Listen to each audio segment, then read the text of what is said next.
So the populists are starting to catch on. This Grange movement turns into the Alliance movement, which turns into an actual political party, and is making headway. But we have to, understand that the Republican Party and the Democratic Party remain absolutely the dominant parties. This is a third party that's just kind of becoming large enough that it attracts some national attention. And what is it that the populists want?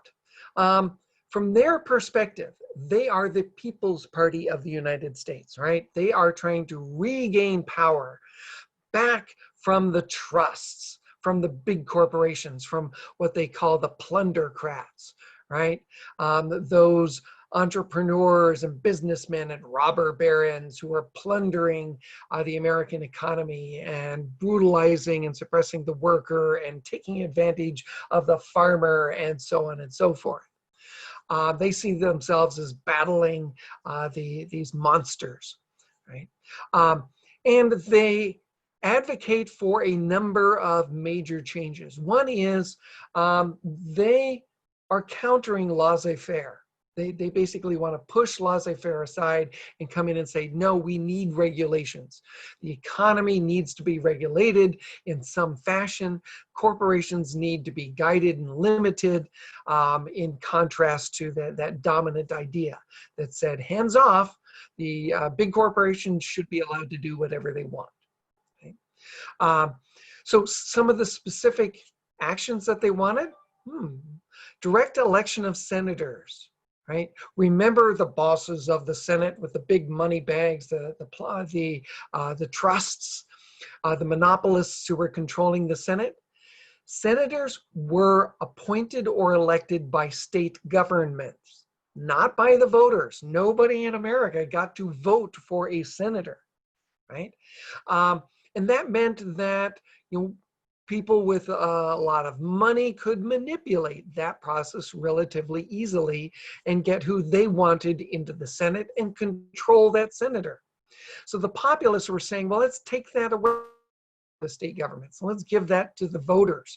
Ordinary people, the voters of a state should elect the senators. So they're advocating for that. And there are a lot of people saying, well, no. We've been doing this since 1787. This is the way it should be done, not direct election. So they're up against a lot of political power there. They would like government regulation of railroads. They wanted the government to come in and and tell the railroads, here's what you're going to do. You're going to, not charge this much. You're going to not be able to have these prices, that you have to provide certain kinds of services, right? And they understood, the populists, that there was going to be a lot of resistance to these ideas. And if the railroads would not accept regulations by the federal government, then, well, quite frankly, the federal government should take over the railroads. They should socialize or nationalize the railroads, that the government will simply own all the railroads. Right? And that way, the railroads would be oriented towards meeting the needs of the population rather than trying to make money for a handful of very rich, powerful men. So part of what they want is what we would now identify as socialism. They want parts of the economy to be run by the government. And one of their biggest things, and this is going to be a little theme here for the rest of this lecture, is coinage of silver, or the printing up of paper money based on silver, right? A big money supply. They didn't want a small money supply, they want a big money supply. And so they want something more than the Sherman Silver Purchase Act, right? Instead of just buying a little bit of silver and making the money supply a little bit bigger, they want an inflated money supply. Again, why? It would cause prices to go up, so they make more money for their farm products, and it causes interest rates to go down, which means that their payments on their loans would be lower. So that totally makes sense. How much did they want coinage of silver? A lot, right? No, really, how much? Well, let me give you a couple of examples. One is that during the 1896 presidential election, they will nominate, or we should say co-nominate, the Democrat William Jennings Bryan, right? The two parties don't merge, but they essentially nominate the same person, William Jennings Bryan, to be the nominee, thinking, how could we be beaten if you've got two parties, the Populists and the Democrats, get together and nominate William Jennings Bryan. Because of Bryan's support for silver, right? How much does he support silver coinage and a big money supply? He gives a speech, which is known as the Cross of Gold speech, right? The Cross of Gold speech, in which he pictures, if you will, he draws a verbal picture of the American farmer as Jesus on the cross, that the American farmer is being crucified by the big money interests, corporations, the banks, the railroads, on a small money supply, on a money supply backed only by gold, right? And this is a political button, political campaign button supporting that. No cross of gold, no crown of thorns. He says, you will not crucify the farmer on this cross of gold. You will not press down upon this brow, this crown of thorns, right? That is a remarkable, very visceral religious imagery for the American farmer and for the situation. The farmer isn't just being exploited, he's being crucified, right? Now, William Jennings Bryan is a bit of a lay preacher as well as a politician and lawyer. And so he uses a lot of sort of biblical imagery, Old Testament, New Testament, everything in there as a part of his speaking style. So that kind of captures him and who he is. But here he is focusing that, he is wielding these religious ideas on behalf of this populist idea of a expanded money supply on the part of silver. Now, another way of looking at how much the populists wanted silver is by looking at the Wizard of Oz. You're probably like, well, okay, did you just make a left turn here? Now we're talking about the Wizard of Oz. We're supposed to be talking about politics, right? The Wizard of Oz, and hopefully you've seen the movie. If you haven't seen the movie, it's basically required reading. In order to understand America, you have to see and understand the Wizard of Oz. And the movie is fine.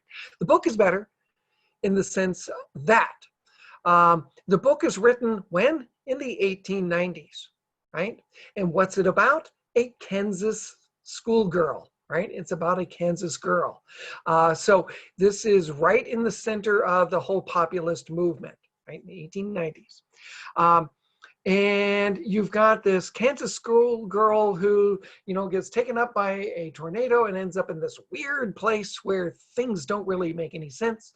There's a pair of, she kills one witch, the Wicked Witch of the East, and there's another witch, the Wicked Witch of the West, who's trying to kill her.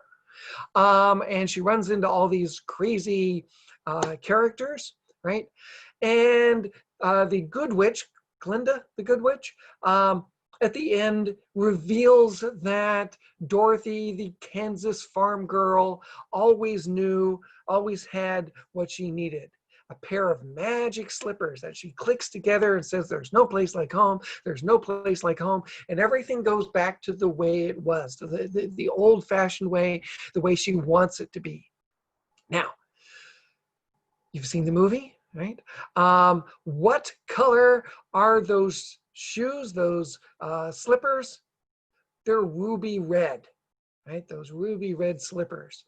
That was because the studio that was making the movie, this is one of the very early color films. They wanted a color that would just sort of pop out and cause the audience's brains to explode, right? That would be really memorable. And that color red really stood out. So in the movie, they're ruby red, magical slippers. Guess what color they are in the book? And if you've read the book, you know, silver.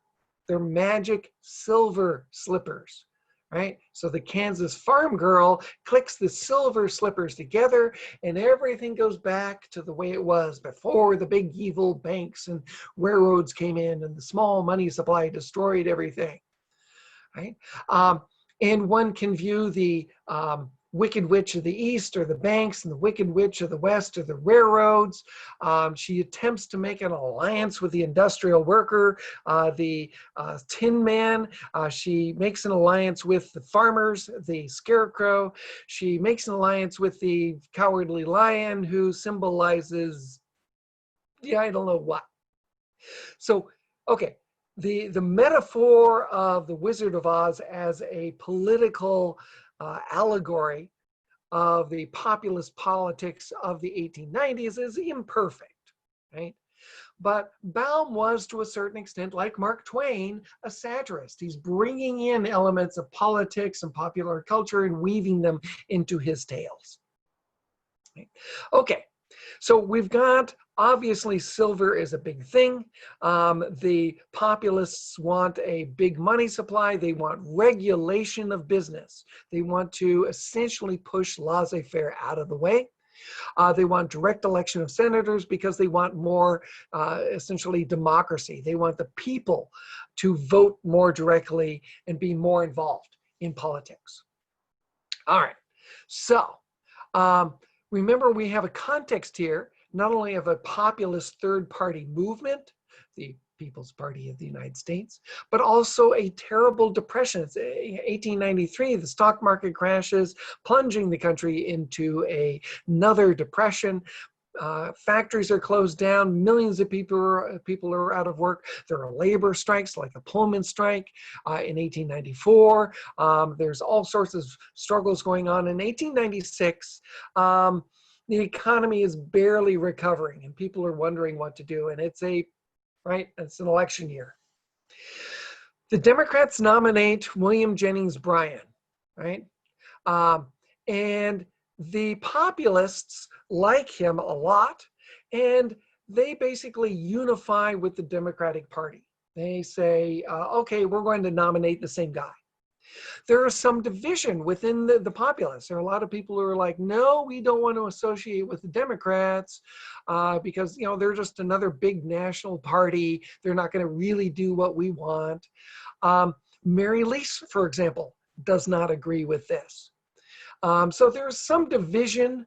Oh, by the way, there's one historian who argues that Mary Lease is Dorothy.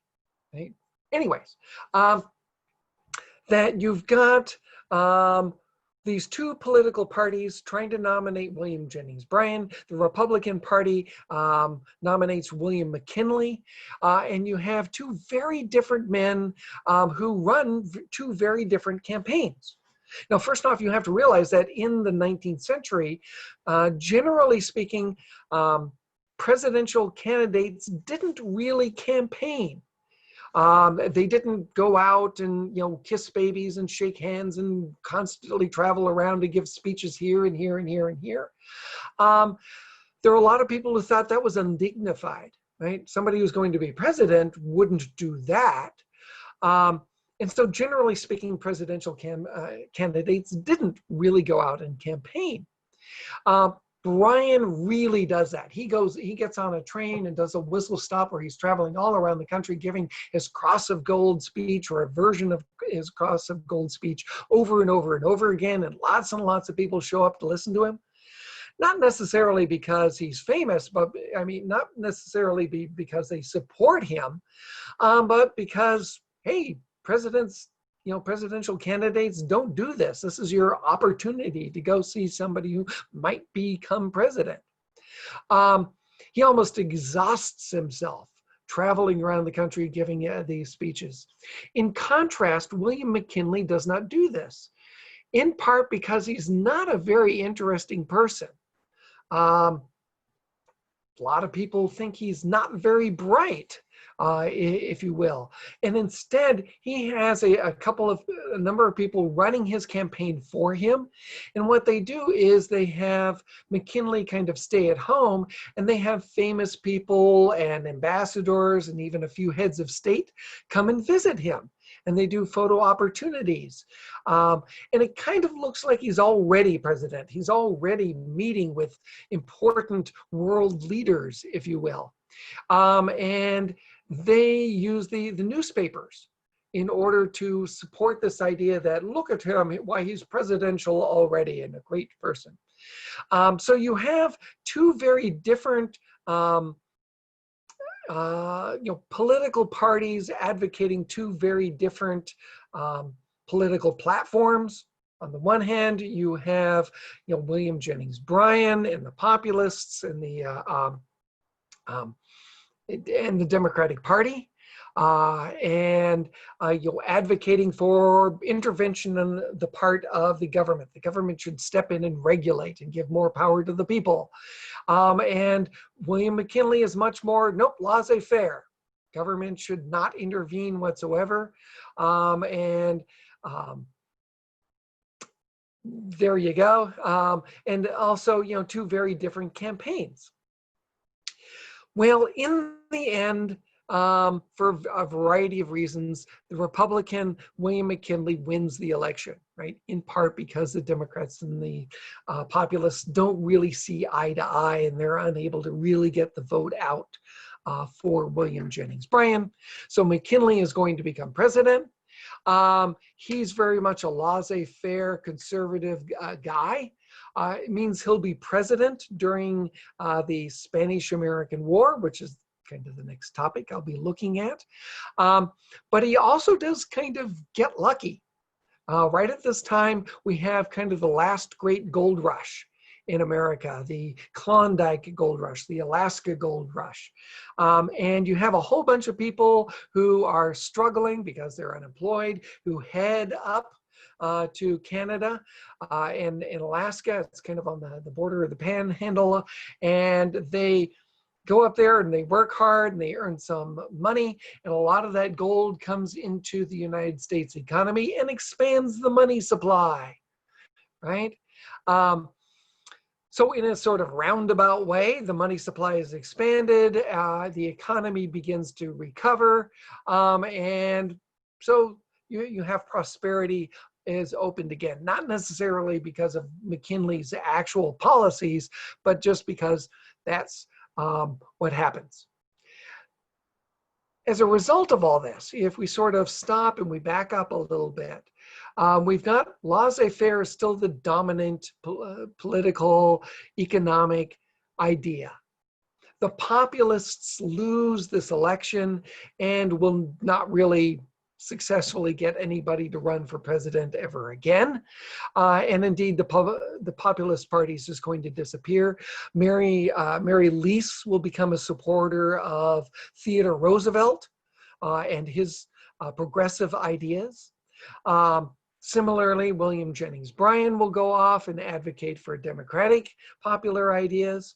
And if we took a snapshot and we said, hey, 1898, what happened to the populists and their ideas? They'd be almost gone from the scene.